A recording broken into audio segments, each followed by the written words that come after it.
ำลังเซตอัพอยู่มันประจิมยุดมื้อนี้อันนั้นจากแอฟไปตั้งอยู่ตอนหนาวันเสาร์ตอนเช้าวันที่1เด้อมื้อนี้วันที่1เด้อพวกเจ้าสิได้ขายเพราะว่าเขารับเงินแหละ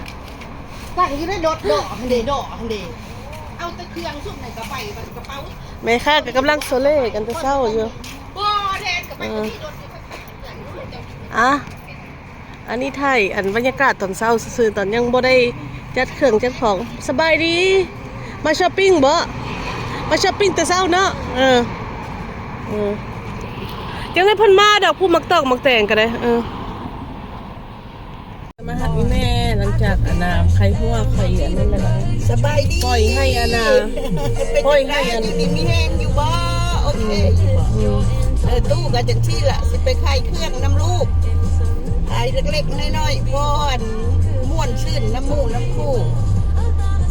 ไปตลาดกับมาเด้อมาลินมาเที่ยวไปตลาดได้วันนี้เห็นทางฮ้อนแน่เดี๋ยวนี้เนาะฮ้อนบรรยากาศเด้อวันนี้เด้อฮัลโหลสบายดี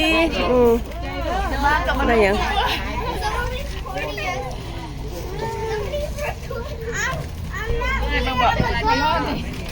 ฮะเป็นจะแซ่บปั่นพูดเป็นยัง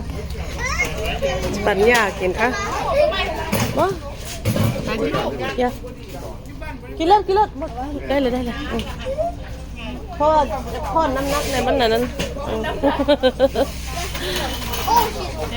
บางพี่น้องเขากินเนี่ยคือว่าเป็นตะแซ่บแท้อันนี้แม่บอกให้กินอันซีนพ่อมันสิส้มใบเห็นแล้วมันส้มแห้งแล้วแม่นไผกินข้าวบ่แซ่บมากินอยู่แถวนี้เด้อมาเด้อนี่ท่านบนน้ำลายเหยตอนนี้เสียงเหยตัวใหญ่เนาะมีแต่น้ำใหม่แม่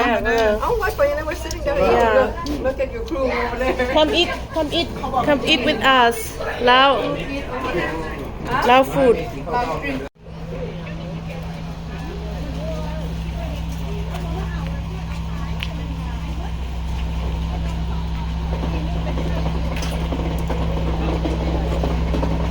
ฮัลโหลสบายดีโอ้สบายดีโดย Nice to meet you Las Vegas Oh welcome เจ้าจื้อเขาจะบอกเจ้าเขาไฮสคูลอยู่สันพี่เขาอยู่ในเดือนละสองคนถาม No เขาไม่ได้เข้าอยู่อย่าไปมาแต่เยนติน่าเขาใหญ่คน I see you guys on YouTube all the time มายามมันเลยมาซอกเล่น Yeah so you free to walk around เลือกอย่างแล้วก็ไปนั่งกินญี่ปุ่น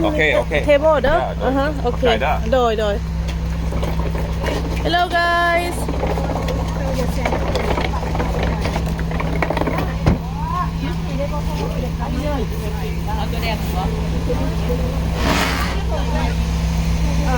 อุ้ยของดีตัวนี้ของเอ้ยเนาะนี่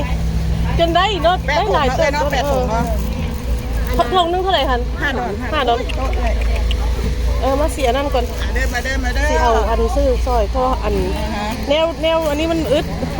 ไม่ดีบ่เห็นได้นี่นะอย่าอยู่บ้านแล้วจะนั่งซื้อให้เด้อเลยนะจนได้ต้นเราจนได้ต้นซื้อผิดพลาดเลยเป็นนั่นเป็นมากยังชื่อสตอรี่มันอยู่นี่เด้อบรรยากาศที่ฮานอ้อยเด้อมันนี่เด้อคนกลับมาแต่เศร้าเพราะว่าย่านมันร้อน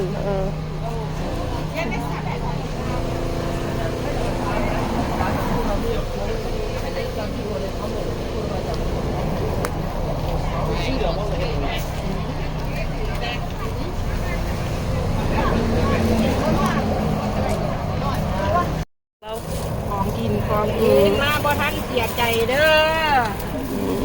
สิเบิร์ดเด้อนี่1ก้อนยังอันนี้ต่อไปหันตา